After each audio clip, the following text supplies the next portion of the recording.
Bon, on reprend en cours 14. On prie, je pense qu'on est dû pour prier. Seigneur Dieu, merci pour l'Église, merci pour ce qu'on a. Merci pour l'Église physique. On a plein d'espace, on a les locaux, on a l'argent pour l'entretenir. Merci pour ta bénédiction qui permet aussi qu'on puisse se réunir dans un endroit confortable comme ce soir avec la technologie pour bien comprendre puis même écouter à distance. Fait que Seigneur, on veut être reconnaissant puis obéissant par rapport à ça, c'est-à-dire écouter ta parole puis la mettre en pratique. Fait que se mettre selon ta lumière, prier selon ton esprit, pour marcher selon l'esprit et non selon notre chair, qui chaque jour peut venir nous travailler dans nos combats. Mais on ne travaille pas seul, on ne combat pas seul, on combat avec l'armure de Dieu, qui est l'Évangile, qui est les dons, qui vient de toi, Seigneur Jésus. Et, donc, ce soir, encore une fois, on veut explorer, non seulement de manière pas psychologique, mais intellectuelle, pour qu'on puisse mettre en pratique, selon l'Esprit, ta parole. Amen. Donc, 1 Jean. Quand on lui a demandé quel était le plus grand commandement, Jésus a répondu quoi? Il a répondu.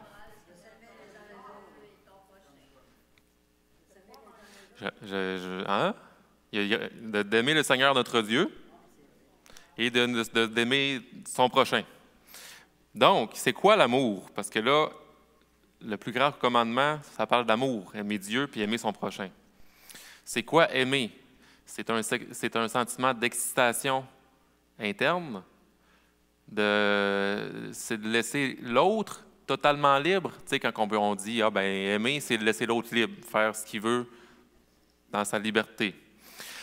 C'est-tu un déclencheur hormonal qui se passe aléatoirement? Deux personnes qui se rencontrent, puis il y a quelque chose hormonal qui scientifiquement est prouvé d'ailleurs, qu'il existe des choses comme ça. Est-ce que c'est de la pure romance? On pourrait dire que oui. Parce que dans l'amour, il y a de la romance, non? Ah oui. En réalité, l'amour du royaume est profondément différent de l'idée de notre culture, et que notre culture se fait à propos de l'amour, autant dans sa profondeur que dans son expression. Jésus, il s'est humilié en devenant un humain et a délaissé son trône. Jésus a lavé les pieds de ses disciples et est mort sur la croix pour des gens indignes de son amour. Mais son amour, lui, est caractérisé par la miséricorde, l'humilité, le sacrifice. Et Jean, qui s'est fait laver les pieds par Jésus, l'apôtre Jean, a été transformé par l'amour du royaume. Et dans ces 3 lettres-là, 1, 2, 3 Jean, 3 épîtres de Jean, il explique ce type d'amour-là qui vient de Dieu et l'effet que ça devrait avoir sur nos vies en tant que sujet de l'amour de Jésus-Christ. Donc, comment ce genre d'amour fait toute la différence pour manifester Christ dans nos vies? C'est le sujet principal. Donc, le contexte, bien que ces épîtres soient techniquement anonymes parce qu'ils ne se nomment pas, il existe des fortes preuves internes et externes que l'auteur, c'est bel et bien Jean, l'apôtre. Parce que l'auteur revendique clairement son statut d'apôtre dès le début. Il va dire, on va lire ensemble le verset 1 et 2. Ce qui était dès le commencement, ce que nous avons entendu, ce que nous avons vu de nos yeux, ce que nous avons contemplé et que nos mains ont touché concernant la parole de la vie, nous vous l'annonçons. La vie, en effet, s'est manifestée, nous l'avons vue, nous en sommes témoins et nous vous l'annonçons, cette vie éternelle qui était auprès du Père et qui s'est manifestée à nous. On parle d'un témoin oculaire, mais on dirait que ça parle de quelqu'un qui a touché, qui était proche de Jésus, pas seulement quelqu'un d'éloigné qui l'aurait vu. Ensuite, le langage est clairement similaire au langage de l'Évangile, selon Jean. Et tous les premiers témoins de l'Église attribuent les 3 épîtres à Jean l'apôtre. On ne sait pas exactement quand Jean a écrit ces 3 lettres, mais elles ont probablement été rédigées vers la fin de sa vie, aux alentours de l'an 90.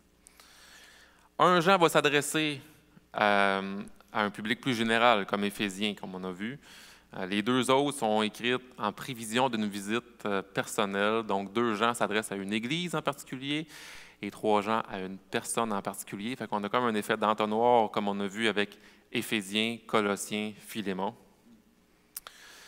Donc, objectif de 1 Jean, j'en ai parlé au tout début au niveau de l'amour, mais 1 Jean peut être un livre difficile à comprendre. Si on sort des versets du contexte du livre, ça peut être difficile, mais en plus d'être difficile, ça peut être dangereux de prendre un verset hors du contexte de 1 Jean. Fait que c'est essentiel de comprendre l'objectif général de la lettre. On retrouve un résumé au chapitre 5, au verset 13. Je vous ai écrit ces choses. Ça peut pas être plus clair. Je vous ai écrit ces choses. Ça fait entre autres référence à l'Évangile selon Jean. Il termine l'Évangile d'une même manière. Je vous ai écrit ces choses afin que vous sachiez que vous avez la vie éternelle, vous qui croyez au nom du Fils de Dieu.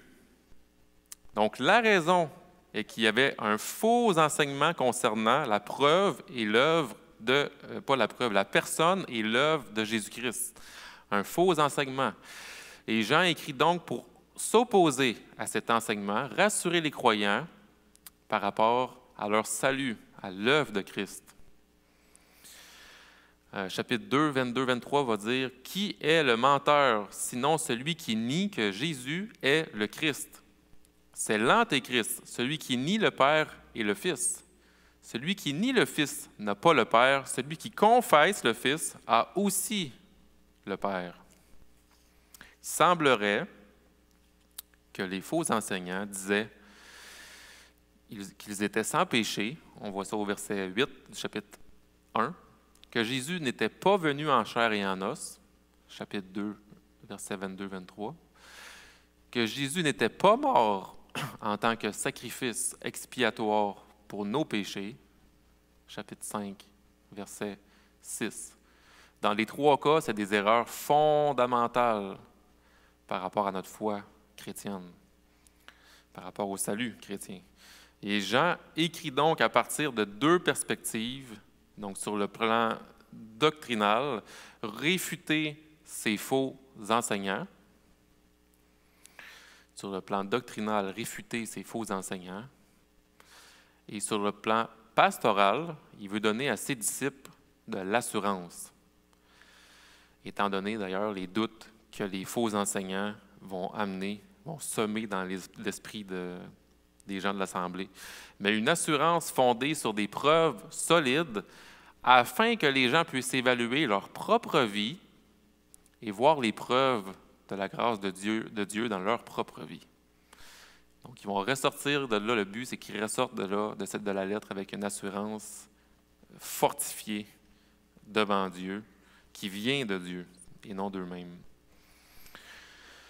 Les grandes lignes de 1 Jean. Le livre est conçu comme un certain nombre de thèmes dans lesquels Jean revient encore et encore et encore. Donc, c'est doctrinal et théologique, mais c'est écrit par un pasteur pour ses brebis.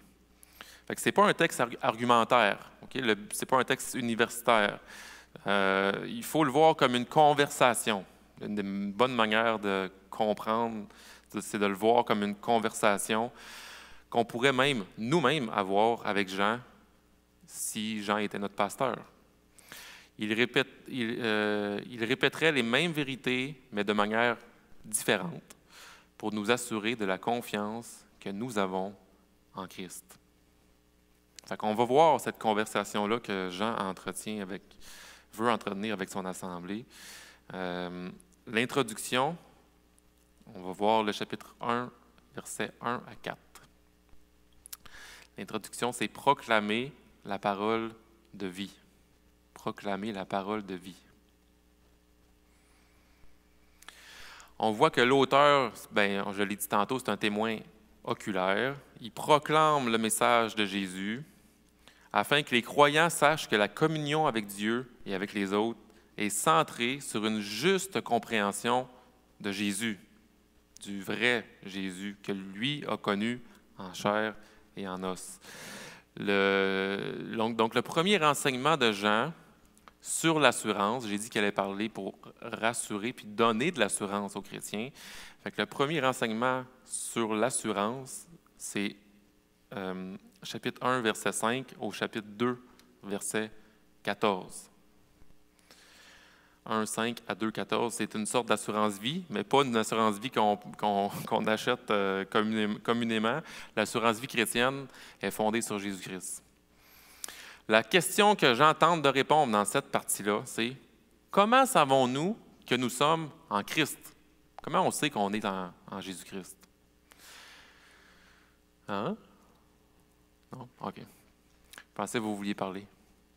La réponse qu'il donne, « Comment savons-nous qu'on est en Jésus-Christ? » La réponse, c'est en regardant les fruits dans notre vie. Si nous disons que nous sommes en communion avec lui tout en marchant dans les ténèbres, nous mentons et nous ne mettons pas la vérité en pratique. Mais si nous marchons dans la lumière, tout comme Dieu lui-même est dans la lumière, nous sommes en communion les uns avec les autres et le sang de Jésus-Christ, son Fils, nous purifie de tout péché. Marcher dans la lumière, c'est de vivre selon l'Évangile et le fruit de l'Esprit parce que notre vision de nous-mêmes, du monde et de Dieu est tirée de cette lumière-là. Notre perspective change à la lumière de celle de Dieu.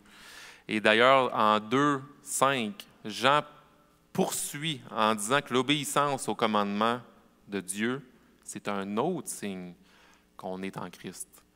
Spécifiquement par rapport à l'amour fraternel. Il va dire, celui qui dit qu'il est dans la lumière et qui est son frère est encore dans les ténèbres. Celui qui aime son frère demeure dans la lumière. On voit bien que le thème de la lumière et des ténèbres est fort, comme ce l'était dans son évangile d'ailleurs. Et les chrétiens ne sont pas laissés à eux-mêmes parce que Jean va terminer cette section-là en identifiant les preuves de la grâce de Dieu chez ses lecteurs pour leur assurer qu'ils sont bien en Christ et qu'ils peuvent répondre à ces critères parce que c'est sous forme on va dire d'impératifs déguisés, de critères, si tu marches dans la lumière, on va voir les fruits de l'Esprit par rapport à cette lumière-là. Mais Jean va dire au verset 12, chapitre 2, « Je vous écris, petits enfants, parce que vos péchés vous sont pardonnés à cause de son nom. Je vous écris, Père, parce que vous connaissez celui qui est dès le commencement. Je vous écris, jeunes gens, parce que vous avez vaincu le mauvais. Je vous écris, petits enfants, parce que vous connaissez le Père. Je vous ai écrit, Père, parce que vous connaissez celui qui est dès le commencement. Je vous ai écrit, jeunes gens, parce que vous êtes forts, que la parole de Dieu demeure en vous et que vous avez vaincu le mauvais. » Si tu veux chercher de l'assurance en Christ, lis ces passages-là, parce que ça parle au passé. Je vous ai écrit parce que vos péchés sont pardonnés. Vous avez vaincu le mauvais, vous avez vaincu. La parole de Dieu demeure en vous. C'est des choses qui sont en réalité passées, mais qui continuent dans le présent et dans le futur. Donc, la personne qui va lire juste avant, si tu marches dans la lumière, il va avoir des fruits de l'esprit, mais cette manière de vivre-là se fait parce que tu es pardonné, parce que la parole demeure en toi, parce que tu connais Dieu dès le commencement. Il s'est révélé à toi. Tout ça, c'est dans le but de te donner de l'assurance, de continuer à marcher avec Dieu dans la lumière. Fait qu'on voit que sous une autre forme qu'on avait déjà vue avec l'apôtre Paul, Jean ici va amener une théologie forte par rapport à la lumière et aux ténèbres, où est-ce que les chrétiens, on se tient dans la lumière de Dieu, dans la perspective de Dieu, dans la réalité de Dieu, qui va produire donc les fruits de l'Esprit. Fait que la question que Jean tente de répondre, on voit que les normes de Jean semblent très élevées. Mais tout comme le fait l'apôtre Paul, comme je viens de dire, Jean se base sur le fait qu'il parle à des croyants sauvés par grâce. L'Évangile fait effet dans leur vie. Fait qu'évidemment, on a chacun d'entre nous des combats personnels, des luttes avec le péché. Mais on a fait confiance à Christ pour notre pardon et on veut marcher dans cette même foi. Jean s'adresse à des chrétiens comme vous, comme moi. Donc, c'est l'enseignement de Jean sur l'assurance qui ne vient pas de l'intérieur de nous, mais de la parole de Dieu en nous. La parole demeure en vous, va dire Jean. Une chance que c'est ça. Imaginez si si notre assurance devait venir de nous autres même. Il y a une journée, tu te sens bien, tu te lèves, ça va bien, tu te sens en forme. Ah, j'ai plein d'assurance pour le Seigneur. Mais qu'est-ce que tu fais de tous les autres jours où tu vois que tu es malade, tu es fatigué, tu t'es chicané, je veux dire, il y en a un paquet d'autres événements qui peuvent. Fait que si ça dépend des circonstances, de comment tu files dans la vie pour ton assurance avec Dieu, c'est de la boîte. C'est de la boîte. Puis même les fois où ça va super bien, la plupart du temps, là, si ça dure longtemps, ben tu vas te sentir, tu vas être déconnecté de Dieu parce que tu vas être juste en train de te dire que tu es capable toi-même. Fait que même cette forme d'assurance-là, c'est plus de la confiance en soi qui ne vient pas de Dieu. Si ça vient de toi, c'est pas de l'assurance, c'est de la confiance en soi. Est-ce que je suis contre la confiance en soi? Ben oui et non. Non si ça vient de Dieu. Mais oui, si c'est dans la forme que la société l'appelle, j'ai confiance en moi de par mes propres moyens, mes propres forces, puis moi, je m'attribue ma valeur à moi-même. Ça ne marche pas. J'ai confiance en moi parce que je sais que Dieu, c'est mon Créateur, qui m'a donné des dons, puis que par lui, par sa parole, par son esprit, bien, je suis capable d'avancer dans l'œuvre qu'il m'a appelé à faire. C'est différent, c'est vraiment différent. Donc, Jean,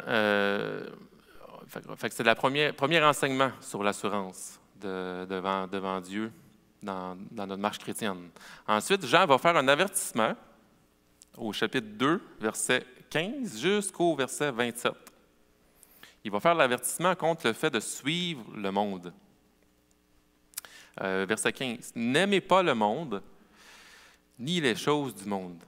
Si quelqu'un aime le monde, l'amour du Père n'est pas en lui. » Si quelqu'un aime le monde, l'amour du Père n'est pas en lui. Fait que Jean a utilisé le thème de la lumière, des ténèbres, pour contraster la vie de l'enfant de Dieu versus celui des ténèbres. Puis encore une fois, le but, c'est de rassurer les chrétiens qui marchent dans la lumière qu'ils sont vraiment sauvés. Et de mettre en doute ceux qui se disent chrétiens, mais qui font le contraire, comme les faux enseignants. C'est une sorte de grille d'analyse biblique, au fond. Mais maintenant, Jean va prendre le thème du monde pour faire ce même contraste-là. C'est un autre thème, mais le but, c'est de faire ce contraste-là et ce même test de foi. Donc, est-ce que j'aime le monde et les choses du monde? Si j'aime le monde, l'amour du Père n'est pas en moi, ça veut dire quoi? Qu'est-ce que ça veut dire? Bon. Aimer le monde, c'est choisir le monde. Aimer le monde, c'est... Comment? Aimer le monde, c'est choisir le monde. Détester le monde, ce serait de ne pas le choisir, ce monde-là. Jean, il sait très bien que Dieu nous laisse encore dans le monde. On est encore dans le monde. On mange, on va au travail, on pratique un sport, on pratique une danse, on pratique un art quelconque, on fait de la musique, de la peinture, on rencontre des amis, on prend des cafés, on soupe en famille. Tu sais, on vit. La vraie vie, mais la vraie question plutôt, c'est quoi? Est-ce que Christ est au centre de ma vie et le Seigneur de ma vie?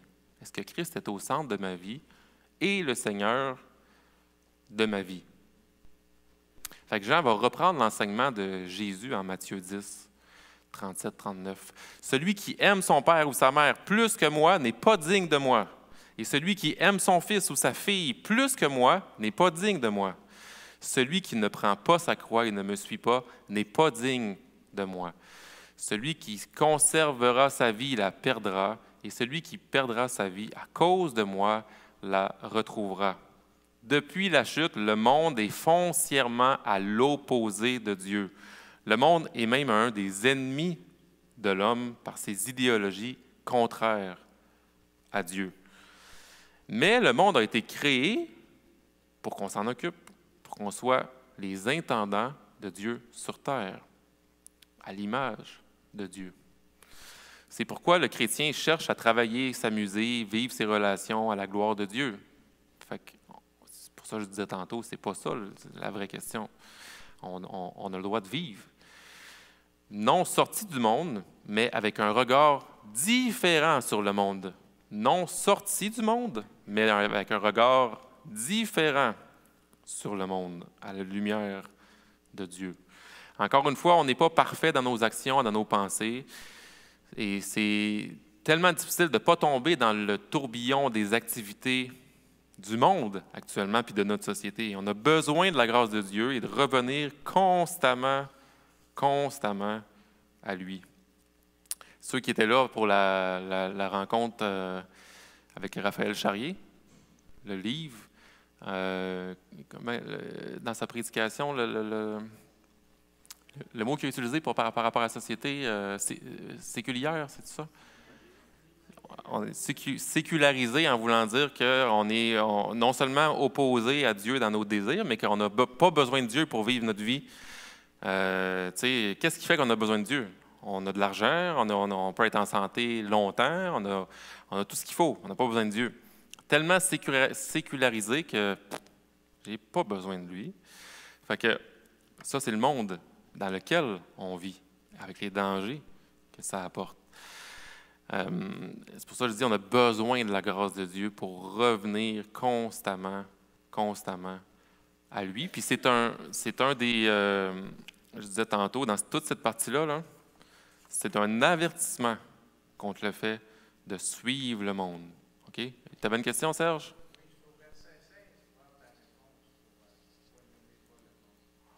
Oui, vas-y.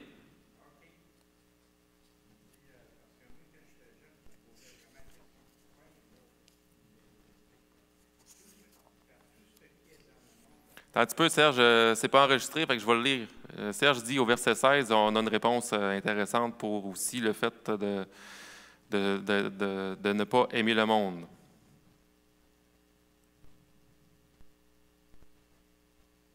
Jean 2,16. En effet, tout ce qui fait partie du monde, les mauvais désirs qui animent l'homme livré à lui-même, la soif de posséder ce qui attire les regards et l'orgueil qui inspire les biens matériels, tout cela ne vient pas du Père, mais du monde. En effet, les choses, quand on dit de ne pas choisir le monde, même si on est dans le monde, et la société séculière que je viens de parler, bien 1 Jean 2,16 nous rappelle c'est quoi que ça veut dire. Les mauvais désirs qui animent l'homme livré à lui-même, la soif de posséder ce qui attire les regards, l'orgueil qui inspire les biens matériels. C'est intéressant qu'on est en plein dedans en 2023, encore plus que jamais. Hein? Or, le monde passe avec tous ses attraits, mais celui qui accomplit la volonté de Dieu demeure éternellement. Donc, on peut facilement, je veux dire, si le péché n'était pas le fun, là, bien, on ne pécherait jamais. On l'a dit la dernière fois. On ne serait pas jamais attiré. Mais s'il y a quelque chose qui nous attire à avoir un gazon plus vert que celui du voisin, c'est parce qu'on veut s'élever, on veut trouver quelque chose, un sens à ce qu'on fait dans notre vie, plus que de le trouver en Jésus-Christ. Mais toutes ces choses-là vont passer. C'est des attraits qui vont passer dans le feu éternel. Ça ne va pas vivre éternellement. Le monde passe avec tous ses attraits, mais celui qui accomplit la volonté de Dieu demeure éternellement. Ça fait que les dangers pour le chrétien, c'est le fait que ça va nous faire égarer de notre vraie espérance puis perdre notre joie comme chrétien. Pour le non-chrétien, c'est encore pire. Ça l'éloigne encore plus de la route de la vie éternelle. OK. Le deuxième enseignement sur l'assurance va se trouver au chapitre 2, le verset 28, jusqu'au chapitre 4, le verset 6. 2, 28 au chapitre 4, verset 6.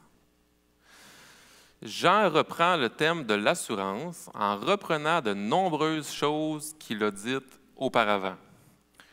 Il y a une répétition. Il va maintenant utiliser le sujet de la justice du croyant comme contraste. Nous savons que nous sommes en Christ si nous faisons ce qui est juste. 6, chapitre 3, verset 6. Ceux qui demeurent en lui ne pêchent pas. Si quelqu'un pêche, il ne l'a pas vu et ne l'a pas connu. C'est un contraste, il ne faut pas l'oublier. On sait que nous sommes en Christ si nous aimons les uns les autres. Verset 16. Voici comment nous avons connu l'amour. Christ a donné sa vie pour nous. Nous aussi, nous devons donner notre vie pour les frères et sœurs. Concrètement, qu'est-ce que ça veut dire? Ça veut dire de manifester cet amour-là par des actes de justice concrète. Si quelqu'un qui possède des biens de ce monde voit son frère dans le besoin et lui ferme son cœur, comment l'amour de Dieu peut-il demeurer en lui? Petit enfant, n'aimons pas en parole et avec la langue, mais en acte et en vérité. Par là, nous saurons que nous sommes de la vérité et nous rassurerons notre cœur devant lui. En effet, même si notre cœur nous condamne, Dieu est plus grand que notre cœur et connaît tout. Par notre générosité, par des actes concrets d'amour dans la vérité et non seulement en parole, si notre cœur nous condamne, parce que nous savons que nous continuons de pécher et que nous ne nous sentons pas à la hauteur, ni même dignes de l'amour de Dieu, bien, Dieu est plus grand que notre cœur. En fin de compte, c'est l'opinion de Dieu qui compte, c'est la parole de Dieu qui compte. N'essayons pas de trop analyser une situation dans laquelle on aide quelqu'un en voulant dire c'est sage d'aller voir Dieu pour voir nos motivations. Ça, c'est bien, c'est correct. Mais si Dieu nous met quelqu'un sur notre route pour l'aider, il va aussi produire la volonté et le désir, malgré nos penchants pécheresses qui pourraient se manifester. Peut-être que je veux que les autres voient que je l'aide, cette personne-là. Peut-être que je ne veux pas aider en me disant ben, c'est à lui de s'aider. Il a tout fait pour être rendu là, je ne l'aiderai pas. Mais la vie chrétienne, on l'a dit, c'est une vie de foi et de repentance. Je vais de l'avant par la foi quand je pense que c'est de Dieu et je me repens si Dieu me montre mon péché. Fait que, il y a du discernement, chaque situation est différente. Mais si on suranalyse en disant « Ah, il y a trop, tu sais, non, je pense que c'est de la chair. » Mais si tu penses vraiment que Dieu te l'a mis à cœur, bien, réfléchis pas pendant 6 mois là, pour aller aider ton voisin qui vient de te demander quelque chose. Des fois, c'est correct. Vas-y, parce que tu penses que c'est correct. Puis Dieu est assez fidèle pour, par sa lumière, te montrer si tu étais dans la mauvaise voie ou non. Fait que tu vas te repentir ou non. Mais je veux dire, Dieu va nous mettre des bonnes œuvres sur notre route. Fait que c'est sûr et certain qu'à un moment donné, tu vas marcher dans ces œuvres-là. Il va en avoir. Tu vas marcher par obéissance.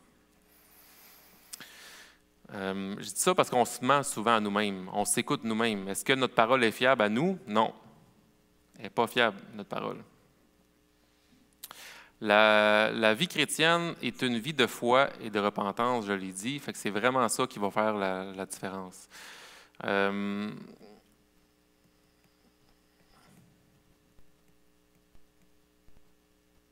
OK, c'est ça.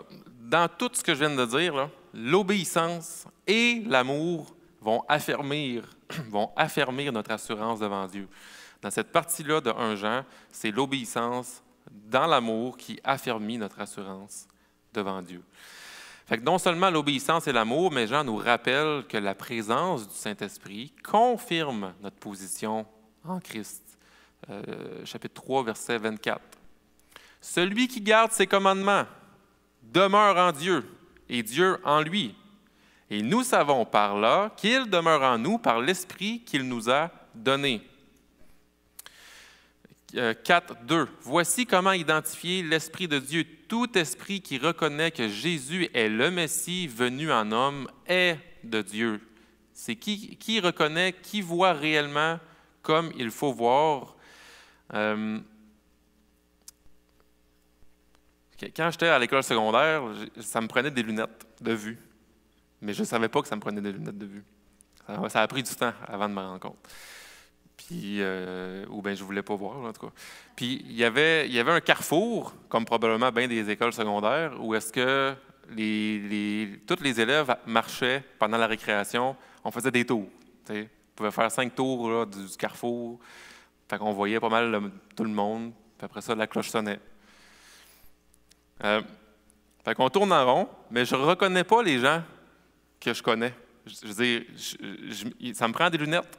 Fait que je vois comme des ombres, puis je suis tout le temps un petit peu comme c'est-tu lui? C'est-tu l'autre me salue, mais je suis pas sûr. Pas sûr que c'est telle personne. Parce que je vois embrouillé, je vois pas bien. C'est tannant, ça. Je suis dans les ténèbres à ce moment-là. Avec des lunettes, j'ai eu finalement à un moment donné des lunettes. Bien, je reconnais mes amis. Ah, c'est bon. Je fais des tours, puis je sais c'est qui me parle, puis je peux les saluer. J'ai été opéré. Je me suis fait l'opération au laser il y a plusieurs années. Par l'Esprit de Dieu, on ne fait pas que savoir ou entendre parler de Jésus. OK? Moi, je faisais des tours, puis j'entendais les autres me parler. Ah, c'est probablement lui qui me parle. J'entendais des choses. Mais par l'Esprit de Dieu, on ne fait pas juste entendre parler de Jésus, on reconnaît Jésus par les lunettes, par l'Esprit. Comme ces brebis, on pourrait dire aussi qu'on reconnaît sa voix. On le voit dans Jean 10. On reconnaît son œuvre à la croix. Pour nous, on comprend notre état pécheur et notre besoin de lui, comme croyants, comme chrétiens. L'Esprit qu'on a reçu nous donne de l'assurance devant Dieu. Puis, l'image que j'ai prise là, c'est ça qui se passe dans notre vie personnelle. Si tu dis que tu es croyant, tu vas vivre ce que je suis en train de dire. Tu vas pas juste tourner en rond. On pourrait même prendre l'exemple de tourner en rond à bien des manières. Tu tournes en rond, ça veut dire que tu cours après ta queue. Ça ne fait pas de sens, ta vie. Non seulement les choses alentour de toi sont embrouillées, tu entends parler de Jésus, mais tu ne le reconnais pas, puis tu vas dans toutes les directions, tu mets des lunettes, tu reconnais Jésus-Christ. Tu le reconnais. Tu as besoin de lui parce que tu sais que tu es pécheur, puis c'est ton sauveur. C'est ça que l'Esprit vient faire dans ta vie. Tu vas reconnaître ton besoin de Jésus-Christ. Et ça donne de l'assurance.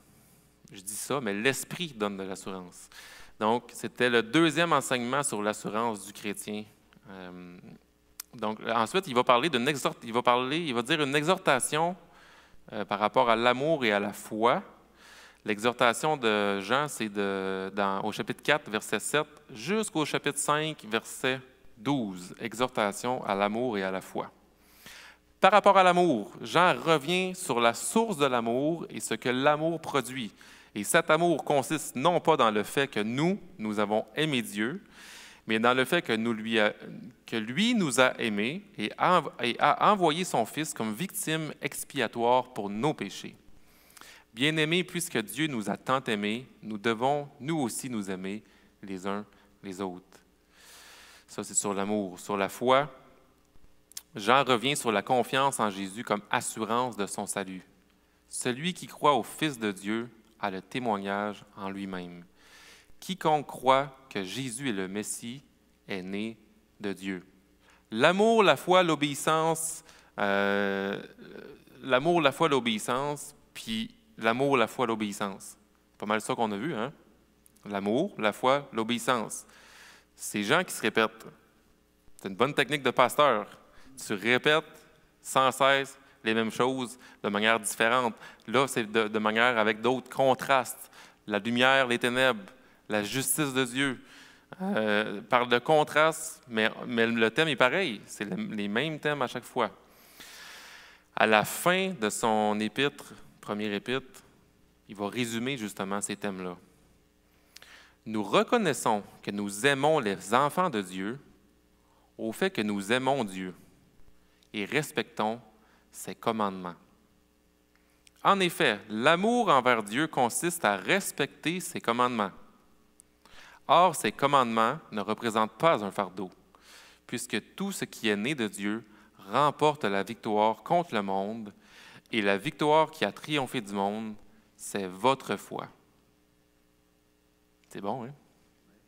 Jean fait quelques remarques finales, 13 à 21. Le chrétien trouve une grande assurance en croyant les bonnes choses sur Jésus, en obéissant à ce que Dieu a ordonné et en aimant les frères et les sœurs. Notre assurance ne se repose pas sur une expérience spirituelle vécue dans un passé lointain. J'ai déjà vécu ça il y a 20 ans, puis je m'accroche encore à ça. Oui, c'était vrai, mais Jésus est encore présent aujourd'hui. Je l'aime et j'aime les frères et les sœurs parce qu'il m'a aimé le premier. On le voit ça aussi. Malgré mon combat avec le péché, est-ce que ma vie est différente maintenant parce que je crois en Jésus-Christ? Est-ce que je cherche à obéir à sa parole et à aimer les autres? C'est l'amour, la foi, l'obéissance. Et ça donne de l'assurance devant Dieu. Fait que 1 Jean, on a vu, c'est pas tant sur un problème personnel dans une église locale, c'est plus global et théologique, mais à la fois très pastoral aussi. On va voir tout de suite 2 Jean, puis on va voir 2 puis 3 Jean, puis on va pouvoir aller à la pause après, on va toutes les faire. Le deuxième épître de Jean est plus personnalisé, donc au verset 1, on voit tout de suite que ça s'adresse de la part de l'ancien, qui est l'apôtre Jean, à la dame qui a été choisie et à ses enfants que j'aime dans la vérité. À la dame qui a été choisie et à ses enfants que j'aime dans la vérité. Jean va utiliser, il aime utiliser le symbole, on le sait, et l'image pour faire comprendre. Okay? On le voit dans son évangile, il va prendre la parole, la lumière, le berger, etc. Ici, le mot grec pour dame, à l'ancien, à la dame qui a été choisie, le mot dame, c'est kyria. Kyria, c'est le féminin de Kyrios, qui signifie le Seigneur. Fait que Kyria, c'est l'épouse du Seigneur. C'est qui l'épouse du Seigneur? C'est l'Église.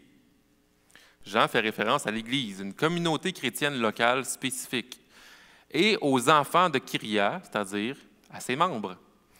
Donc, le thème clé de 2 Jean est le suivant: les chrétiens ne doivent pas soutenir les faux enseignants. Les chrétiens ne doivent pas soutenir les faux enseignants. Verset 10-11. Si quelqu'un vient à vous et n'apporte pas cet enseignement, ne le recevez pas dans votre maison et ne lui donnez pas la salutation, car celui qui le salue participe à ses mauvaises œuvres. On ne doit pas les soutenir, ces faux enseignants. Certaines personnes dans l'entourage de l'Église locale, de cette Église locale-là, sont des séducteurs, des imposteurs. Ça vient de Jean directement. Ils renient Jésus, ils renient son œuvre, ils renient sa messianité. L'Église ne doit pas les recevoir, va dire Jean. Les membres doivent s'éloigner d'eux, parce que c'est grave. Ils vont dire le mot Jésus, OK? Ils vont prendre le mot Jésus, mais ils vont renier son œuvre et sa messianité. 2 Jean nous démontre un principe très intéressant. Il y a une énorme différence entre ce qui est approprié dans les relations avec les faux enseignants qui prétendent être chrétiens par rapport aux non-chrétiens qui reconnaissent simplement être des non-chrétiens. C'est différent d'être en relation avec quelqu'un qui se dit chrétien puis qui enseigne, mais qui enseigne dans la fausseté totale, que d'avoir une relation avec un non-chrétien qui assume le fait qu'il n'est pas chrétien. On doit faire preuve de générosité, de patience, d'hospitalité envers les non-croyants, les non-chrétiens. Mais à l'opposé, on ne doit pas aider la personne qui prétend enseigner la vérité sur Jésus, mais qui raconte des mensonges fondamentaux sur Jésus, comme le fait qu'il n'est pas le Messie. Fait que c'est très différent être un non-croyant qui sait qu'il ne croit pas en Dieu versus une personne qui, au nom de Dieu et de la personne de Christ, enseigne le mensonge, qui trompe les gens au salut. Si on allait dans une librairie populaire, Archambault, Renaud-Bré, etc., on trouverait toutes sortes de livres sur des faux Jésus. Il y en a un paquet de faux Jésus. Il y en a un paquet. Beaucoup de personnes se servent de son autorité pour se faire du capital, pour leurs croyances, puis pour vendre leurs livres. Je suis allé au Renaud-Bré récemment, la semaine passée. Il y avait des exemples à profusion. Il y avait Socrate, Jésus et Bouddha, 3 maîtres de vie. Fait que là, dans cette catégorie-là, Jésus, ça fait partie des maîtres de vie comme les autres. Il y avait le management selon Jésus. Le titre, c'est le management selon Jésus, qui est comme la personne se sert du leadership de Jésus pour décortiquer le management, pour fructifier son entreprise. Il y avait l'ultime secret du Christ. C'est un roman qui se sert de révélations cachées. Fait qu'il y a une forme de mysticisme chrétien, ça on le voit vraiment souvent, où est-ce que Jésus il aurait dit ça, il aurait eu telle relation avec telle personne, ainsi de suite. Puis dans le roman, il va se servir des secrets, soi-disant secrets de Christ, pour sa trame narrative. Fait que autant dans le roman, dans le documentaire, il y en a un paquet de livres sur des faux Jésus. Dans 1 Jean, on voyait un appel à s'examiner nous-mêmes pour voir si nous sommes dans la bonne doctrine, l'obéissance et l'amour, qui caractérise le salut authentique. Mais dans 2 Jean, dans la mesure de notre capacité, on voit un appel et une responsabilité de nous assurer que ceux qu'on soutient dans le ministère enseignent la vérité sur Jésus. On ne veut pas approuver le mensonge. C'est un des rôles de l'Église. Prêcher la bonne nouvelle du royaume de Dieu et servir c'est juste château, mais c'est pas assez fort château, là, château fort là, pour préserver les chrétiens. Forteresse, c'est le mot que je cherchais. Servir de forteresse pour les chrétiens. Le texte indique qu'on ne doit pas apporter un soutien financier et pratique dans le ministère de ceux qui se réclament du nom de Christ, mais prêchent un faux évangile. Fait qu'on peut penser pour nous aux Mormons, par exemple, ou aux témoins de Jéhovah, où est-ce que on doit les aimer. Fait que c'est correct, mais de soutenir, soit financièrement ou par notre temps, leur ministère, ça ne fonctionnerait pas, ce ne serait pas selon la vérité. Fait que le 2 Jean c'est court, 3 Jean c'est encore plus court, mais définitivement que c'est pratico-pratique. Pas soutenir les faux enseignants. 3 Jean, c'est encore plus court, plus personnalisé, parce que ça s'adresse à une personne en particulier. Son nom, c'est Gaius. Le livre Carson et Mou, que je me sers de temps en temps sur l'introduction au Nouveau Testament, ils vont écrire « Ce n'est pas le Gaius de Corinthe, ni celui de Macédoine, ni probablement celui de Derbé. Gaius était un nom extrêmement courant dans l'Empire romain. Donc, on ne sait pas vraiment c'est qui Gaius. 3 Jean va traiter des raisons d'offrir l'hospitalité aux enseignants fidèles. C'est vraiment intéressant la progression parce qu'on vient de voir de rejeter les faux enseignants, mais là on voit à quel point il faut offrir l'hospitalité aux enseignants fidèles. Et Jean va se servir de 2 personnages opposés pour imager son propos. C'est le caractère de 2 individus, Gaius et Diotrephe, qui viendra façonner le thème de ce livre. On va voir versets 9 à 11. « J'ai écrit quelques mots à l'Église, mais Diotrephe, qui aime être le premier parmi eux, ne nous accueille pas. » Ne nous accueille pas, ça veut dire Jean puis sa gang. « C'est pourquoi, si je viens, je rappellerai les actes qu'il commet en bavardant contre nous de façon malveillante. Non content de cela, il n'accueille pas les frères et ceux qui voudraient le faire. Il les en empêche et les chasse de l'Église. Bien-aimés, n'imite pas le mal, mais le bien. Celui qui fait le bien est de Dieu. Celui qui fait le mal n'a pas vu Dieu. » On voit le même thème encore dans 3 Jean. D'un côté, on a Diotrephe, un dirigeant de l'Église locale. Il aime se mettre en avant. Il fait du tort à l'Évangile en s'aimant le premier, déjà en partant. Jean n'a pas qualifié Diotrephe de faux enseignant, comme on l'a vu dans 1 ou même 2 Jean, mais il le désigne comme un exemple de ce que les dirigeants de l'Église ne devraient pas être. Il n'est pas hospitalier envers les visiteurs, il n'est pas hospitalier envers les missionnaires chrétiens, il rejette toute personne qui s'associe à Jean. Il est dit qu'il les bavarde contre eux-mêmes, de façon malveillante. De l'autre côté, on a Gaius, au verset 5. « Bien-aimés, c'est une chose fidèle que vous faites de tous vos efforts pour ces frères étrangers comme ils le sont. » Fait qu'ils font des choses, ces gens-là, pour les frères, les étrangers. Gaius faisait preuve d'hospitalité envers les vrais prédicateurs chrétiens et les missionnaires et visiteurs. C'est pour Christ que ces missionnaires-là ont tout quitté, et de bien les accueillir est une façon de contribuer et de prendre part à la même mission. Verset 8, « Nous devons donc accueillir de tels hommes afin de travailler avec eux pour la vérité. » Gaius aime les frères, okay? Il va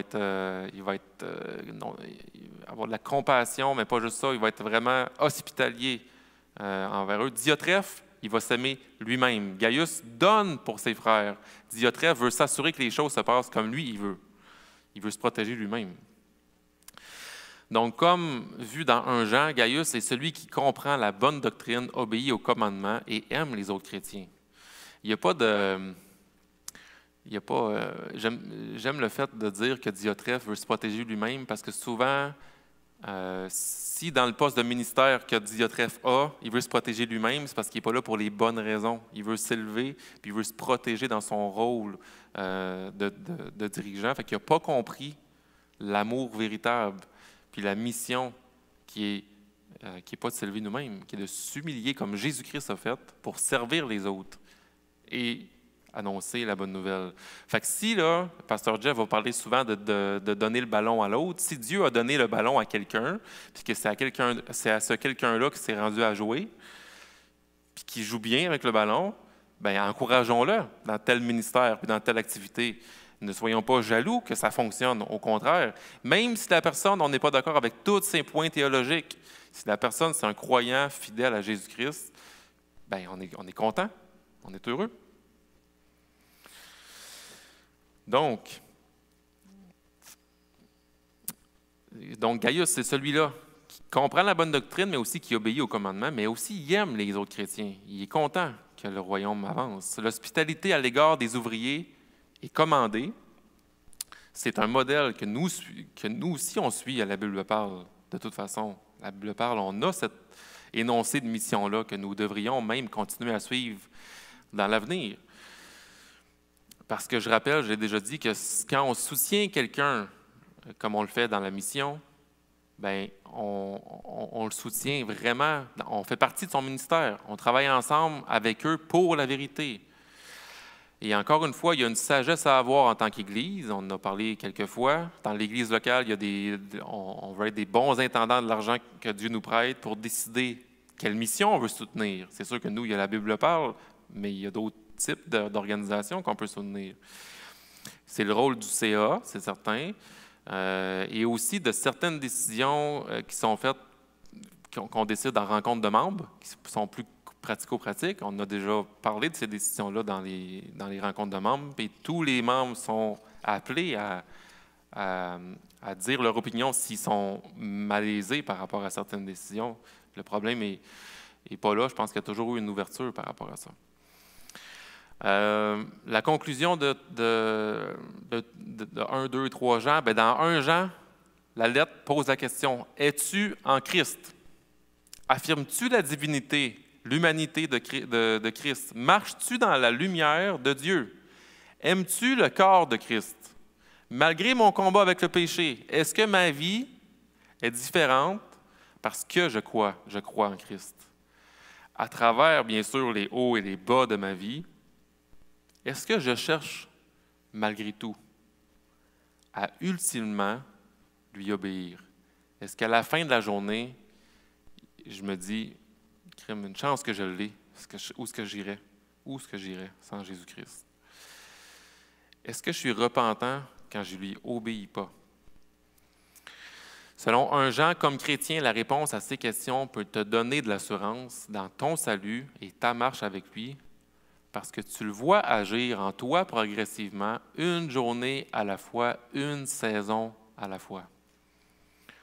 On voit ça. Les autres aussi peuvent être une source d'encouragement en ce qu'ils vont voir des choses. C'est pour ça que c'est important de ne pas être seul. puis d'être dans cette forteresse-là, l'Église. Dans 2 Jean, on a vu de ne pas soutenir et approuver les faux enseignants qui renient le Christ parce que ça enverrait un message contradictoire. On n'est pas des pluralistes où tout le monde a raison parce que chacun a sa vérité. Jésus, c'est le chemin, c'est la vérité, c'est la vie. Nul ne va au Père sans passer par lui. Ça ne veut pas dire de jamais parler à un témoin de Jéhovah, ça ne veut pas dire de ne pas l'aimer, ça veut surtout dire de ne pas s'associer aux croyances de cette personne-là en soutenant son œuvre. Et en 3 Jean, on a vu un exemple concret de ce qu'est l'amour véritable. Un homme, Gaius, qui marche dans la lumière en ouvrant sa maison par amour à ceux qui prêchent la vérité sur Jésus. Les missionnaires qui viennent prêcher, les enseignants véritables sont accueillis avec la générosité de Gaius puis de sa gang, parce que Gaius n'était pas tout seul à être comme ça. Et on avait un opposé, un homme qui est Diotrephe, qui les rejetait, qui agissait comme contraire à l'avancement du royaume de Dieu. Fait que 1, 2, 3 Jean, c'est une forme d'entonnoir qu'on a vu ensemble sur les mêmes thèmes, allant d'une lettre générale des recommandations pour une église locale, puis une personne en particulier. Puis j'espère qu'en les lisant, ces lettres-là, vous allez avoir plus d'assurance en Jésus-Christ et dans votre foi. On va prendre une pause, mais est-ce qu'il y a des questions sur les épîtres de Jean?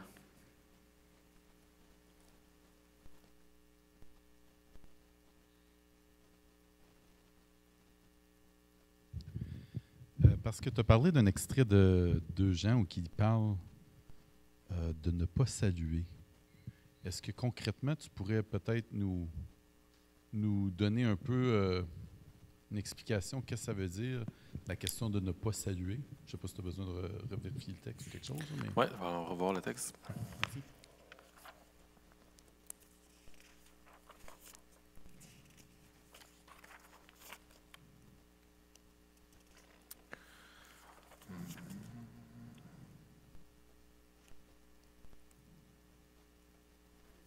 Si quelqu'un vient à vous et n'apporte pas ses enseignements, ne le recevez pas.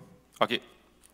2 Jean 10, 11. Si quelqu'un vient à vous et n'apporte pas cet enseignement, ne le recevez pas dans votre maison et ne lui donnez pas de salutation, car celui qui le salue participe à ses mauvaises œuvres. Dans la culture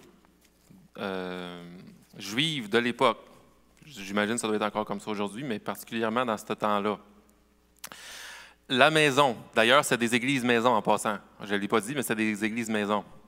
La maison, quand tu accueilles quelqu'un, un étranger, surtout un païen, mais ça veut dire que tu prends part à ses activités. Ça veut dire que tu acceptes.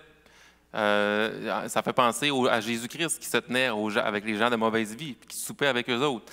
La réaction des pharisiens, c'est pas juste tu manges avec eux autres, c'est tu acceptes leurs péchés, tu acceptes leurs croyances, tu acceptes comment ils vivent. Parce que c'est une coche de plus. Nous autres, quand on mange, bien, on mange. C'est moins, c'est pas ce contraste. Le contraste est beaucoup plus intense pour eux. Tu vas dans cette maison-là pour manger, mais tu acceptes l'autre personne dans ses croyances et dans son mode de vie.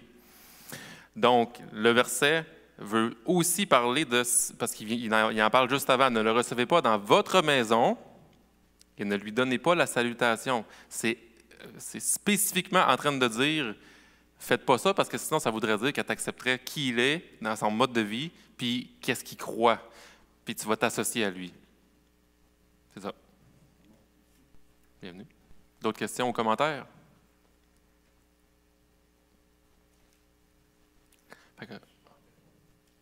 Oui. On va, il est déjà 8h15, donc on va prendre 10 minutes, OK? Good. OK, on recommence. Jude, mes dernières précisions, j'ai une bonne question pendant la pause. 1 Jean 3,9. Celui qui est né de Dieu ne pêche pas, car la vie qui vient de Dieu a été implantée en lui et demeure en lui. Il ne peut pas pécher parce qu'il est né de Dieu. Il ne peut pas pécher parce qu'il est né de Dieu. Donc, il y a plusieurs choses là-dedans.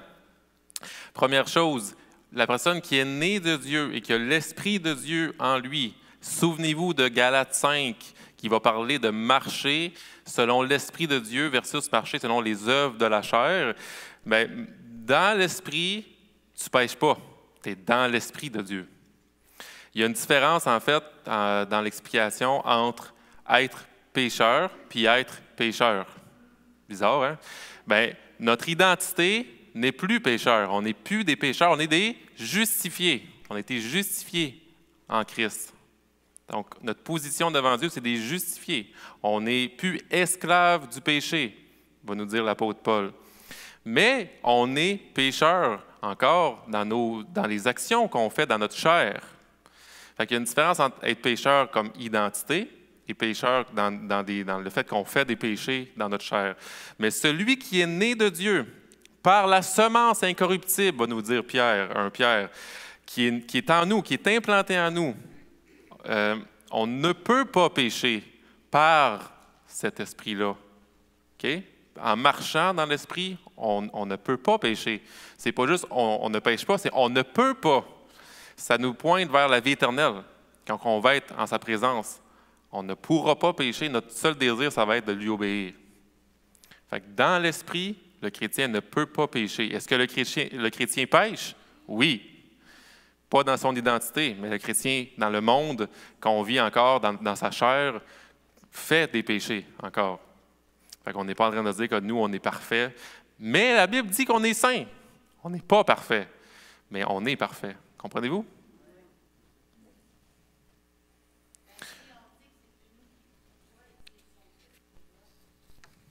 C'est son Fils qui voit, c'est plus nous qui voit. Okay, ouais.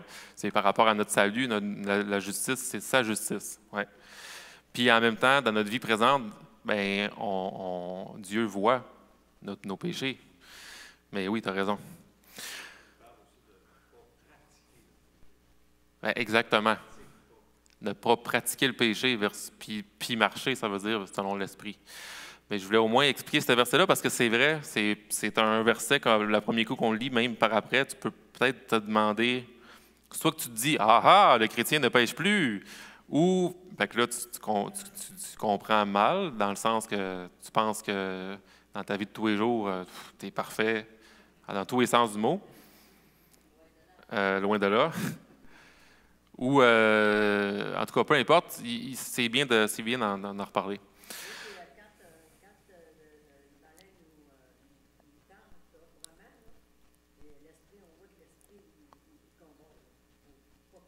Oui, c'est vraiment bien ça. Non seulement il y a dans le fond, on a vu, je rappelle qu'il y a des contrastes importants dans Jean qui veut répondre aux faux enseignants par rapport au fait qu'eux rejettent la messianité de Christ. Fait que lui, Jean, il va ramener la vérité dans l'Église avec un des points fondamentaux, ta position en Christ, avec des contrastes noirs ou blancs.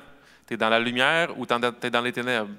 Tu fais des actes de justice parce que tu es justifié ou tu es un impie, ainsi de suite. Mais dans la vie de tous les jours, comme Mme Lison vient de dire, mais quand tu pêches, normalement, là, l'Esprit va te ramener à la repentance. Puis la réalité, c'est ça, c'est que l'Esprit de Dieu est saint.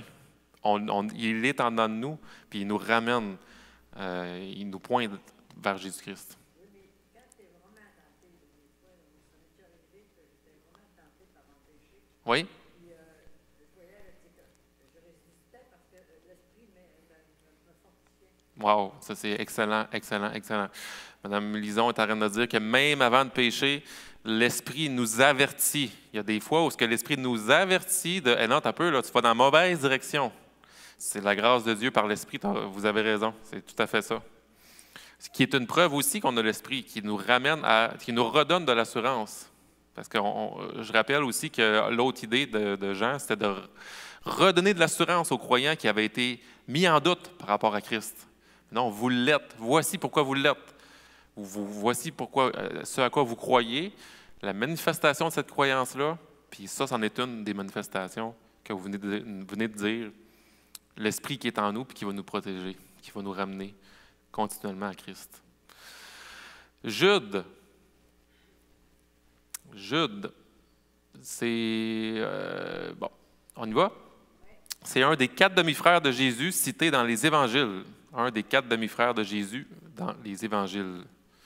Jude, qui est dans son mot étymologiquement, c'est Judas, mais on va l'appeler Jude pour ne pas se tromper, avec l'autre Judas. C'était un dirigeant et un missionnaire. Il écrit à une église locale, inconnue, mais qui semble être composée majoritairement de Juifs, selon les nombreuses références à l'Ancien Testament qu'on trouve dans le texte. On avait peu de détails sur le contexte, mais Jude écrit à une église clairement en crise. En plus des attaques de la part de Rome, l'Église est aux prises, encore une fois, avec des dirigeants corrompus. Il n'y a pas eu beaucoup des épîtres avec des dirigeants non corrompus dans le Nouveau Testament. Et avec des apostats qui n'annoncent pas la pleine vérité de l'Évangile ou rejettent carrément la foi chrétienne. En réalité, Jude est le seul livre du Nouveau Testament qui se consacre exclusivement au combat sur l'apostasie. L'apostasie, je le rappelle, ça veut dire un rejet de sa foi chrétienne. Jude appelle l'Église à se battre pour que la vérité triomphe d'une guerre spirituelle. Le but de Jude, c'est de condamner les apostats et de pousser les croyants à défendre leur foi. La structure, d'abord, il y a 9 illustrations historiques tirées de l'Ancien Testament dans Jude. C'est vraiment un concentré, il y a un chapitre. L'Exode, qu'on voit au verset 5 de Jude. La rébellion de Satan, qu'on voit au verset 6. On voit Sodome et Gomorrhe au verset 7. La mort de Moïse, verset 9. On voit Caïn au verset 11, Balaam au verset 11, Corée au verset 11. On voit Enoch, verset 14-15, et Adam, verset 14. Pour appuyer son discours, Jude cite des passages tirés de sources qui ne se retrouvent pas dans la Bible. On a des références au livre de 1 Enoch au verset 14. On a des références au Testament de Moïse au verset 9. 1 Enoch et un livre qui s'appelle aussi le Testament de Moïse. Donc, est-ce que ça fait du livre de Jude un livre moins biblique ou moins fiable que les autres? Pas du tout. Jude est écrit sous l'inspiration du Saint-Esprit et les références non bibliques étaient des références connues de l'époque où Jude s'est servi de ces références-là pour mieux se faire comprendre tout simplement. Le livre de 1 Enoch, le livre le Testament de Moïse était très connu au niveau des Juifs. Un seul chapitre, mais extrêmement condensé, Jude va brosser un portrait des apostats et de leurs activités scandaleuses. Il ne prend pas la peine de détruire leur enseignement. C'est vraiment intéressant ce qu'il fait, Jude. Il va même pas prendre la peine de détruire leur enseignement. Il lui suffit de mettre en lumière leur personnalité, leur vie personnelle, chaotique, pour les discréditer complètement. Derrière leur masque spirituel se trouvait une vie dépravée, puis Jude va mettre ça en lumière. Malgré que c'est juste un chapitre, il y a plusieurs, dans la structure, plusieurs séquences. Il y a la salutation au verset 1 et 2. Les raisons et objectifs de sa lettre, versets 3-4. Le jugement divin contre les apostats, versets 5 et 7. La dénonciation des apostats, versets 8 et jusqu'à 16. Les moyens de défense contre les apostats, versets 17 à 23. Et une prière de louange à Dieu, versets 24-25. Verset 1-2, les désirs, la salutation, les désirs de Jude, il va dire « De la part de Jude, serviteur de Jésus-Christ et frère de Jacques ». Pas frère Jacques, la chanson, mais le frère de Jacques. « À ceux qui ont été appelés, qui sont saints en Dieu le Père et gardés pour Jésus-Christ. Que la compassion, la paix et l'amour vous soient multipliés. » Compassion, paix et amour soient multipliés. La compassion ou miséricorde et la paix, c'est une salutation juive. Une des raisons pourquoi on pense que c'est écrit à des juifs, chrétiens juifs. Donc, l'amour est ajouté. Et ça en fait une salutation typiquement chrétienne. Sous la grâce reçue de Christ, on obtient la miséricorde, la paix et l'amour par Dieu et pour partager aux autres. Compassion, paix et amour. La raison et objectif de sa lettre, on voit ça au verset 3-4. « Bien-aimés, alors que j'avais le vif désir de vous écrire au sujet du salut qui nous est commun. » Donc Jude ici, il commence à dire qu'il avait déjà l'intention d'écrire une lettre plus doctrinale par rapport au salut. Mais il va continuer en disant « J'ai été contraint de vous envoyer cette lettre afin de vous encourager à combattre pour la foi transmise aux saints une fois pour toutes. » Fait qu'il voulait écrire une lettre, il a entendu dire ce qui se passait, il a dit « Non, faut que je travaille ça. À la place, j'ai été contraint de vous envoyer cette lettre-là pour encourager les croyants à combattre pour la foi. » L'objectif, les encourager à combattre pour la foi. Il s'est en effet glissé parmi vous certains hommes dont la condamnation est écrite depuis longtemps. Ces impies transforment la grâce de notre Dieu en débauche et renient Dieu. C'est ça des apostats. Le seul Maître est notre Seigneur Jésus-Christ.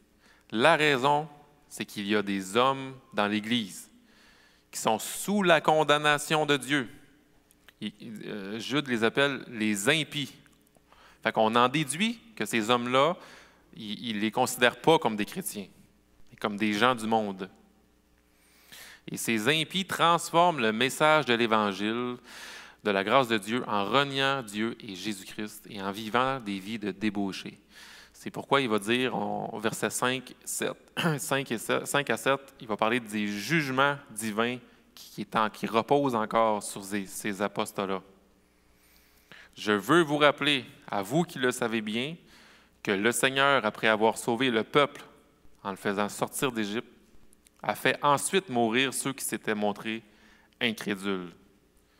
Fait que Jude rappelle le jugement de Dieu contre les Israélites incrédules du désert.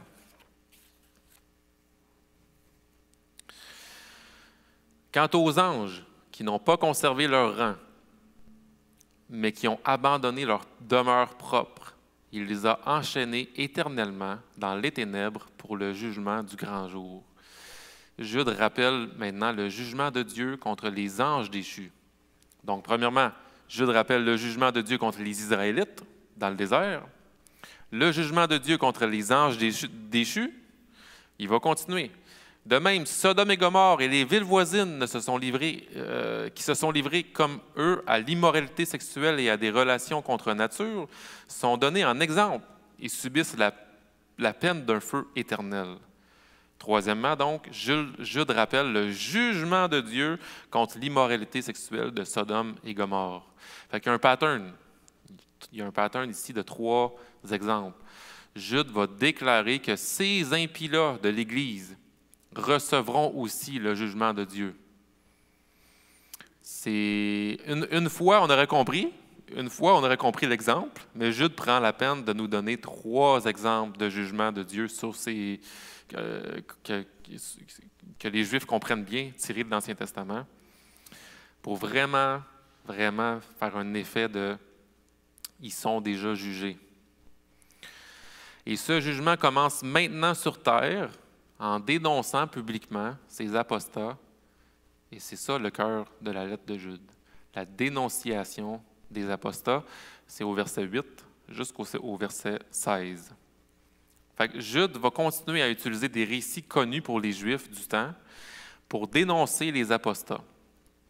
Ces récits peuvent paraître bizarres pour nous, mais elles font plein de sens pour le lecteur d'origine qui connaissait les histoires et ils ont même grandi avec ces récits-là. Fait que, ce que je vais dire, c'est pas tant en lien, mais vous allez quand même comprendre. Mettons pour nous, là, quelqu'un va nous parler à travers le spectre de l'histoire des trois petits cochons. Les trois petits cochons, on sait c'est quoi. Ou pour peut-être un petit peu plus vieux, les fables de La Fontaine. Moi, j'ai connu les fables de La Fontaine quand j'étais jeune, mais c'est peut-être pas les plus jeunes d'aujourd'hui. Mais en tout cas, c'est des histoires qu'on raconte. On prendrait les références de ces histoires-là, puis on ferait « Ah ben oui, je comprends ». Mais peut-être que pour quelqu'un dans 200 ans, il ne comprendrait absolument rien de cette référence-là, puis il trouverait ça bien bizarre, les fables de La Fontaine. Qu'est-ce que c'est ça? C'est une fable? C'est quelqu'un de connu? C'est quelqu'un... Mais nous, on sait. La différence, c'est sûr que eux, c'était des récits ou dans 1 Enoch et dans le Testament de Moïse, c'est pas des fables de La Fontaine, mais vous comprenez l'image que nous, nos références qu'on a, c'est pas les mêmes qu'eux. Eux, ils comprenaient ces histoires-là. Fait que nous, il faut juste faire l'effort de plus de qu'est-ce qu'il veut dire par là. Fait qu'on va le faire ensemble. Fait que j'ai déjà parlé de la référence donc de Sodome et Gomorrhe que nous, on connaît à travers la Bible, ou ce que les Israélites, ou bien l'exemple des Israélites qui se rebellent dans le désert. Jude parle aussi donc de références extra-bibliques, le Testament de Moïse. Le Testament de Moïse est basé sur le Deutéronome et sur les derniers jours et les dernières paroles de Moïse. Jude va prendre une section de ce récit-là, connu du temps, où l'ange Michel va réfuter les accusations du diable contre Moïse. Donc, on a le diable qui va accuser Moïse dans ce qu'il a fait de mal, et l'ange Michel va se porter à la défense de Moïse. Et l'ange Michel va ensuite laisser à Dieu le jugement de la sentence finale sur Moïse, qui s'est aussi rebellé contre Dieu dans le désert. L'autre référence, pour nous mettre en contexte, c'est le livre de 1 Enoch.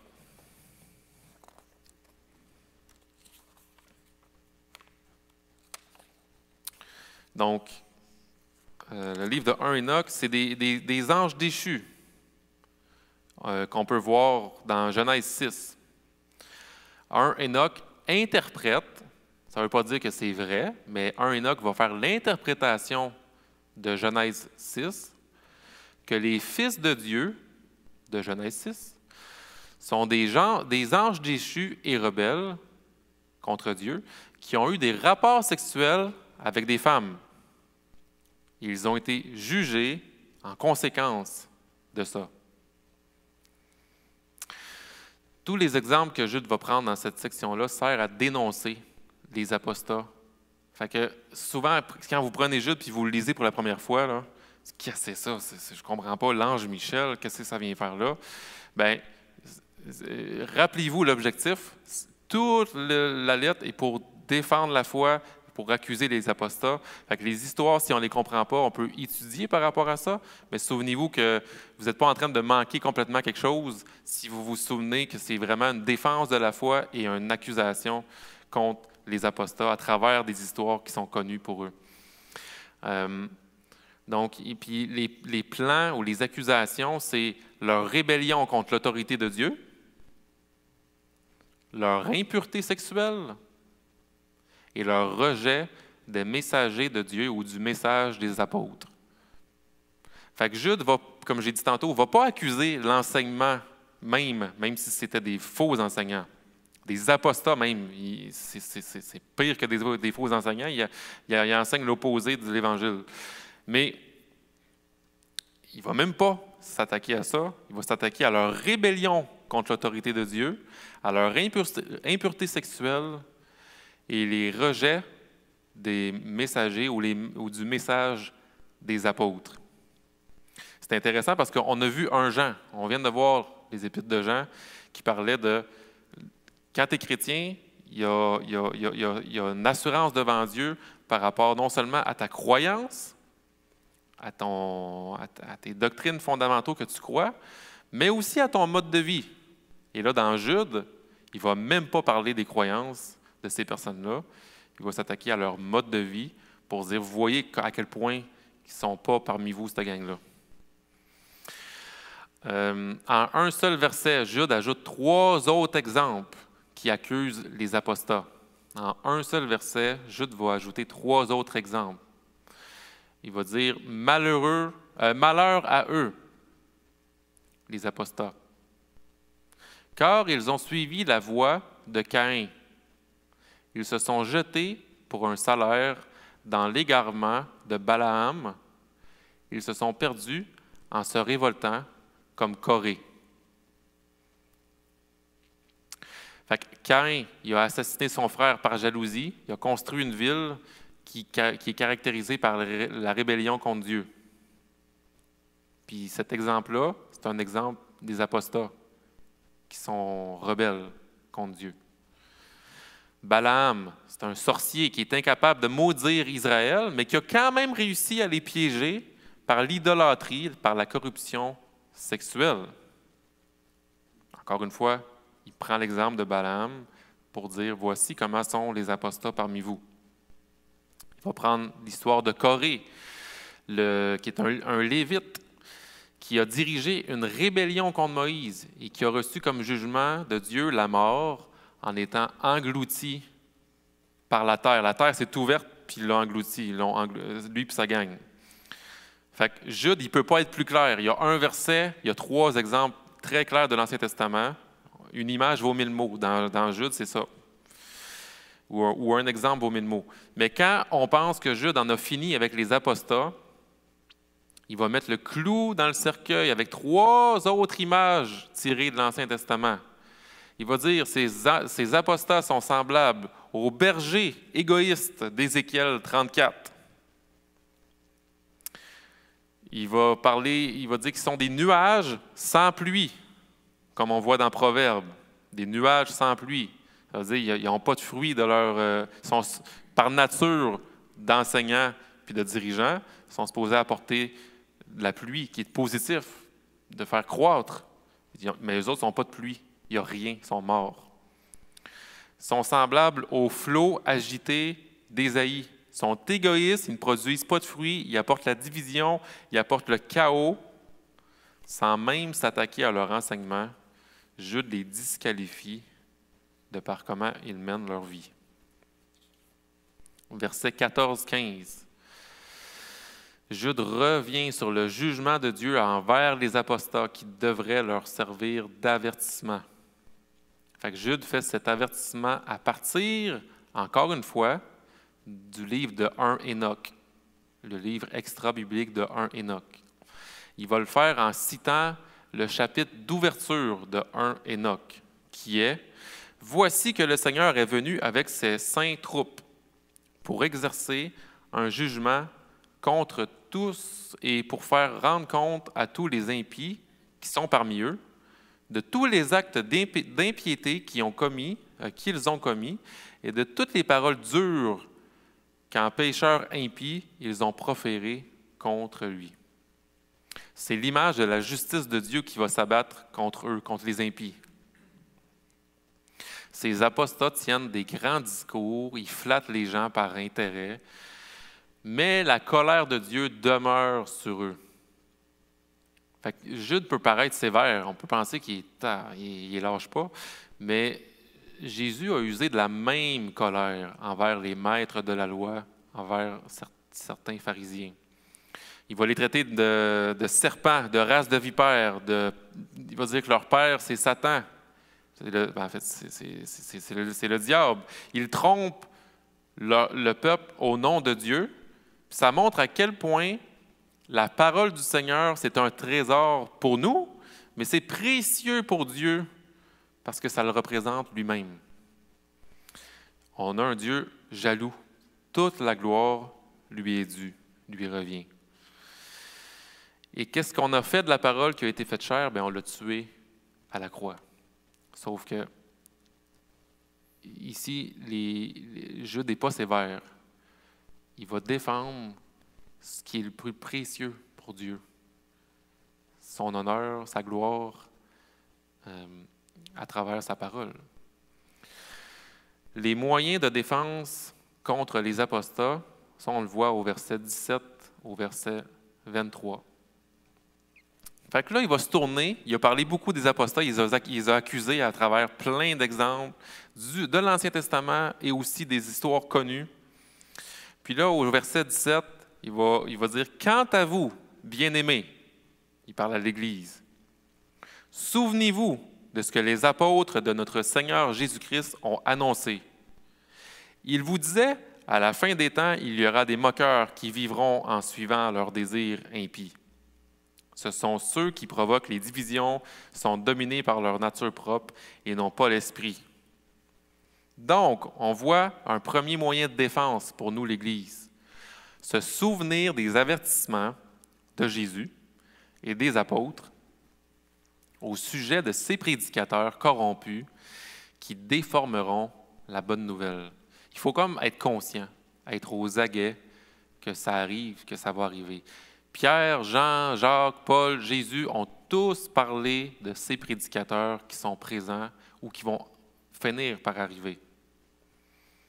Donc, se souvenir de l'enseignement des autres avant nous par rapport à ça. Deuxième moyen de défense, se tenir dans la vérité de l'Évangile et y demeurer, donc s'enraciner de plus en plus dans la vérité. Verset 20, « Quant à vous, bien-aimés, édifiez-vous vous-même sur votre très sainte foi et priez par le Saint-Esprit. » Parce qu'on pourrait se tromper nous-mêmes, on pourrait dévier nous-mêmes de la saine doctrine, de par nos natures, nos désirs charnels. Mais c'est de notre responsabilité en tant qu'Église et individuellement de s'édifier, demeurer dans la très sainte foi et prier à partir du Saint-Esprit. C'est-à-dire marcher par l'Esprit et non la chair, je l'ai dit, on en a parlé tantôt. Donc, Jude 20 parle de notre responsabilité devant Dieu, de s'édifier. Puis quand je dis la nôtre, c'est individuel, mais c'est aussi en Église. Troisième moyen de défense, vivre de cette saine doctrine qui produit l'amour. Vous voyez comment ça ressemble à 1 Jean, 2 Jean, 3 Jean? C'est pas pour rien que je l'ai pris. C'est une continuité. Maintenez-vous dans l'amour de Dieu en attendant le jour où la compassion de notre Seigneur Jésus-Christ sera manifestée pour la vie éternelle. Maintenez-vous dans l'amour de Dieu. Ayez compassion des uns en faisant preuve de discernement. Se tenir dans la vérité de l'Évangile va produire inévitablement l'assurance qu'on est aimé de Dieu. C'est la première étape. On se sait aimé de Dieu, ça produit de l'assurance. Puis, se savoir aimé de Dieu et vivre de l'espérance de la vie éternelle, ça va produire quoi? La compassion pour les autres. Ayez compassion des uns.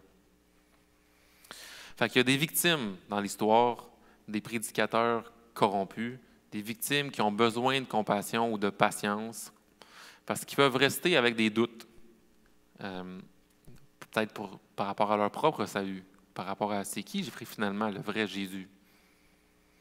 Ils peuvent manquer de conviction, ces personnes-là, par rapport à l'œuvre de Christ. Donc, il faut bien discerner ce genre de dynamique-là, puis être patient dans notre enseignement, puis dans notre approche avec ces gens-là. Le plus grand responsable dans l'histoire, c'est le faux prédicateur. Et donc, après les avoir remis à leur place, il faut être patient avec les gens qui les ont suivis, puis qui sont encore parmi nous, puis qui sont encore dans le doute. Mais ceux qui sont des victimes, soyons compatissants avec eux, dans la vérité. Et la même chose avec ceux qui ont cru, avec une pleine conviction aux faux enseignements, parce qu'il va dire à ceux-là, sauvez-les avec crainte, en les arrachant au feu, en détestant jusqu'aux vêtements souillés par leur contact. Fait qu'il y a une certaine évolution dans les moyens de défense contre les apostats. Nous-mêmes, il faut se souvenir des avertissements des apôtres. Nous-mêmes, il faut demeurer dans la vérité. Et par amour pour la vérité, usons de compassion et de patience envers ceux qui doutent. Et par amour et pour la vérité, Sauvons avec crainte ceux qui sont rendus avec une pleine conviction que Jésus n'est pas le Messie, qu'il ne donne pas la vie éternelle. Fait que, c'est quoi qu'on ferait si on voyait une personne qui se disait notre frère ou notre sœur en Christ? Il se part un feu de camp. Mettons ici, dehors, on a un feu. Là. Puis là, finalement, par la force des choses, je ne sais pas comment, il se prend en feu. Il y a du feu sur lui. On urgerait, on se dépêcherait pour l'arracher du feu. C'est sûr. Celui ou celle qui a confessé, mais qui finalement s'éloigne de la foi pour embrasser une hérésie, bien, les gens proches d'elle devraient urger avec amour pour l'arracher du feu. Je ne parle pas de 50, 100 personnes, mais les gens proches d'elle devraient avoir cette conviction-là de l'arracher du feu. Encore une fois, il y a du discernement à avoir dans ces situations-là. Est-ce que je suis en relation avec la personne? Est-ce que je suis assez en relation avec cette personne-là pour intervenir dans cette situation-là? Et que ça fasse effet, parce que ça peut ne pas faire aucun effet si je ne la connais pas. Est-ce que je continue à vouloir l'arracher du feu, même si la personne refuse de voir qu'elle est en feu, même après plusieurs semaines, mois, années? Il y a un moment donné où c'est de l'acharnement, puis fait qu'il y a un discernement dans cette graduation-là, dans cette progression-là plutôt. Mais le contraire est faux. Si on n'a aucune conviction d'arracher quelqu'un du feu quand on l'a connu, confessant sa foi, on manque d'amour, c'est sûr. Fait que le texte va nous dire ça. Prière de louange, ça se termine par le verset 24 et 25. Prière de louange, on peut appeler ça aussi la doxologie. Une doxologie, c'est quoi? C'est une prière à la gloire du Dieu trinitaire. Au verset 24. À celui qui peut vous garder de toute chute et vous faire paraître devant sa gloire irréprochable et dans l'allégresse. Oui, à Dieu seul sage qui nous a sauvés par Jésus-Christ notre Seigneur, appartiennent gloire, majesté, force et puissance avant tous les temps, maintenant et pour l'éternité. Amen. Fait que Jude rappelle que Jésus est le Seigneur et leur Sauveur. Il est 9 heures, je voulais peut-être un dernier point, c'est pas parce qu'il y a des, je l'ai dit un peu, là, mais c'est pas parce qu'il y a des livres extra-bibliques que c'est mauvais en soi, ou qu'on ne peut jamais faire de référence à rien à l'extérieur de la Bible. C'est pas ça le point. Il faut simplement user de discernement, c'est sûr, considérant que c'est pas la parole de Dieu. Il y a des textes donc qu'on dit apocryphes, des textes qu'on dit aussi pseudépigraphiques. Des textes pseudépigraphiques, c'est des textes où est-ce que l'auteur n'est pas réellement celui qui est mentionné comme auteur. Ce serait un autre auteur que celui qui a écrit. Et ces textes-là ou ces histoires-là, c'était des histoires et des textes qui étaient respectés dans les communautés juives. Okay? C'était pas... c'est pour ça que Jude les prend, justement. Ça a une valeur. Fait qu'on ne doit pas douter de la véracité de la Bible par rapport à ça. Puis comme j'ai dit tantôt, ça ferait tellement du sens. On comprendrait encore mieux pour nous si la personne ferait une référence sur quelque chose qu'on comprend ou qu'on connaît très bien, genre les 3 petits cochons. Puis on saurait que, bon, mais c'est juste un exemple que la personne donne pour qu'on comprenne. Puis on ne serait pas en train de dire « Ah, mais non, mais c'est pas biblique. » C'est parce que c'est juste une référence pour qu'on comprenne. C'est la même chose dans Jude. C'est pas parce que ça parle de un Enoch que c'est moins biblique. C'est bon? Y a-t-il des questions?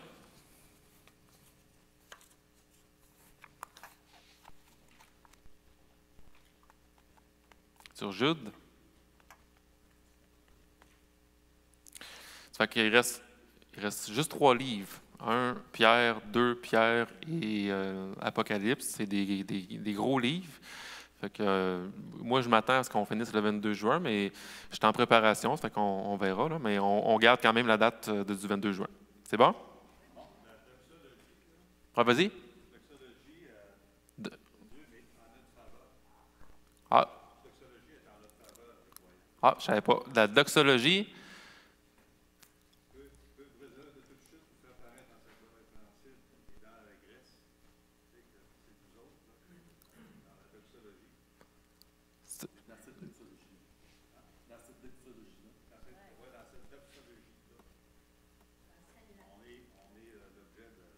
Dans la doxologie chrétienne, vous voulez dire? OK, OK. Dans la doxologie de Jude, c'est une prière à la gloire de Dieu, mais qui est en notre faveur, qu'on est l'objet. OK, je comprends, c'est parfait. Fait que c'est encore mieux. C'est bon. Une prière à la gloire de Dieu, mais on fait l'objet de cette gloire-là. C'est parfait. Amen.